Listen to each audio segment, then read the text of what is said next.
嘿，各位大家好，我是用摄影 Q， 欢迎各位来到今天的 Q 生活。那么真的好久没有见面了。这次呢，我拍影片的一个目的就是想来跟各位来分享一下我的一个床铺改造计划。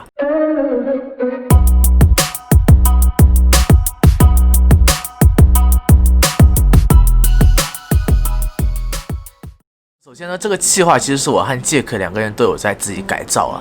那这次的话，因为我先想出这个计划来的嘛，所以我先去改造好了。那么我下次呢，我也会独立的开一个影片，专门去介绍杰克的一个布置状况。那说起为什么我会有这种计划，想要改造我的床铺呢？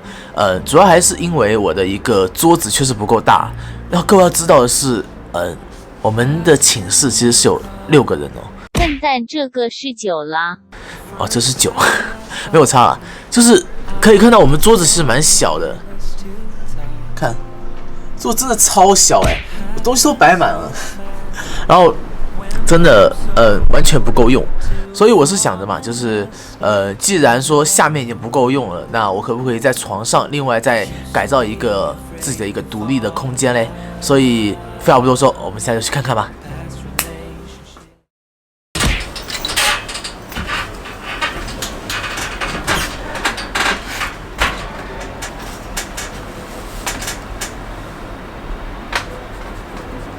妈妈说不让我跟北七玩。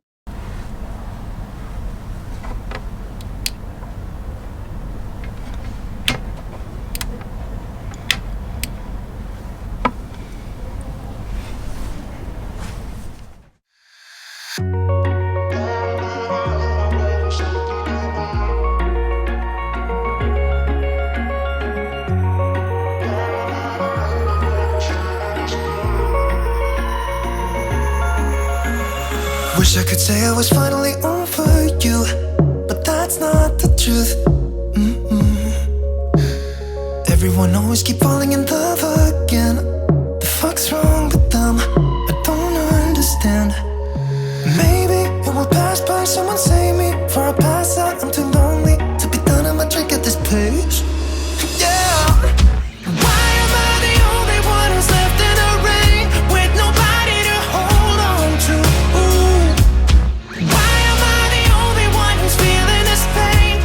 Should be 2 of us. And yeah, I know we both wanted different things, but letting go just comes easy to you, don't it?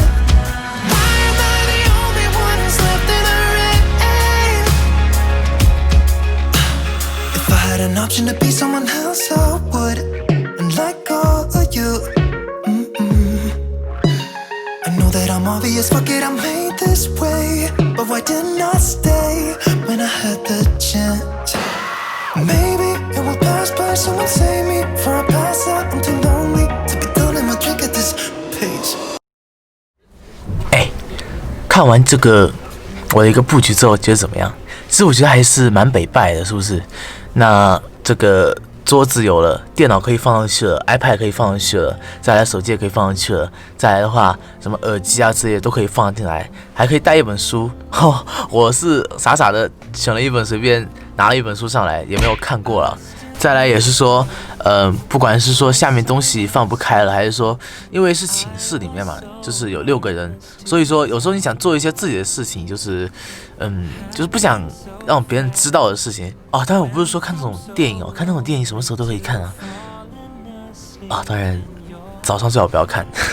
但整天在这里听你唬烂。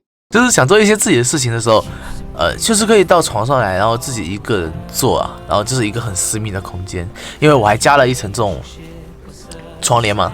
因为我第一层床帘是跟 Jack 一起买的，那个时候我们就考虑到了床帘可以保护那个睡觉时候，如果你亮光不够亮的话，然后买一个床帘可以遮住，就没有人看到你在干什么了。但是如果说我现在是有点台灯，再来的话我有 MacBook， 2个东西的亮光很亮哦。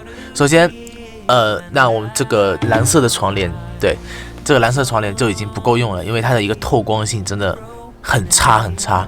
它这个透光怎么说？如果你的亮度不是很亮的话，外面的人是看不到里面的，但是你亮光里面比外面大的时候，就外面的人可以一清二楚地知道你在干什么。所以我又买了一层这种加厚的不透光的床帘。这种遮光帘的话，就是专门就是遮挡这种外面的所有的光线以及里面的光线。那么再来的话，因为这片其实是白墙啊，因为我要把它遮住，不然的话很丑哎。那时候我们买的时候，这一栏只有一个纱窗，没有窗帘，就特别丑。我是有想过把这纱窗剪掉，然后自己贴墙纸，然后想了想，这种能力太差了，还是直接买个窗帘会比较好一点，就把这里也遮住了。那旁边2层的话，其实不用管，因为我这边是靠墙，那边有个窗帘，所以透光性的话基本上完成了，而且私密性也有一个更大的保障。所以在一个密闭的小空间里面，然后有一张桌子、一台电脑，然后还有你的 iPad、你的水壶、你的纸巾，你想干什么都可以。当然不要太用纸巾哦，对身体是不好的当然不要想着我是不会做这种事情的。滚！当然做好这些事情之后呢，床上的东西是要摆的很少了，就像我这种娃娃只能摆1个，然后睡衣只能摆1件，那么当然一些日用的衣服之类的，我肯定就要放到衣柜里面去了。好，反正说整个的一个布局是真的蛮舒服的。目前来说啦，当然如果说我有一次做噩梦了，把这个桌子给踢翻了，我肯定会很不爽，而且我会大骂干了一辆。然后睡觉的话，就只要这样一躺，真的看这样一躺，对不对？头弄到了，这样一躺，然后整个身子可以完全伸下去，脚可以自由游动。因为现在的话，我的一个被子是所以要把它出来了，坐上来。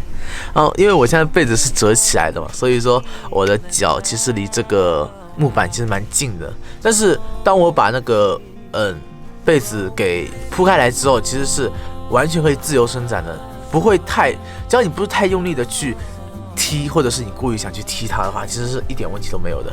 这个地方呢，我打算以后放滑鼠放键盘可以在这里，然后这里的空间又可以摆出来了。但我现在键盘要买因为注音键盘的话，确实我在淘宝上搜寻了很久，虽然说搜寻到了，但是需要300多块钱这个台币是1500左右，所以说还是需要一段时间。